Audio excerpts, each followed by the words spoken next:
Penerapan pembatasan sosial berskala besar di Kota Makassar masih saja ditemukan sejumlah pengendara yang tidak patuh saat pemeriksaan oleh tim terpadu COVID-19 di pos perbatasan Makassar dan Kabupaten Goa. Sebagian pengendara yang ditemukan berboncengan namun tidak satu alamat diminta putar balik. Sementara pengguna mobil pribadi juga masih ditemukan tidak menerapkan jaga jarak hingga diminta untuk pindah ke kursi yang berada di belakang. Berskala besar untuk Kota Makassar.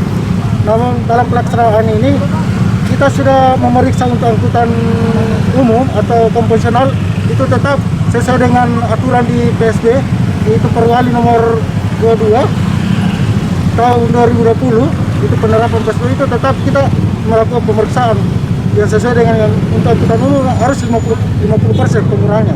Lebih-lebih itu kita kasih turun.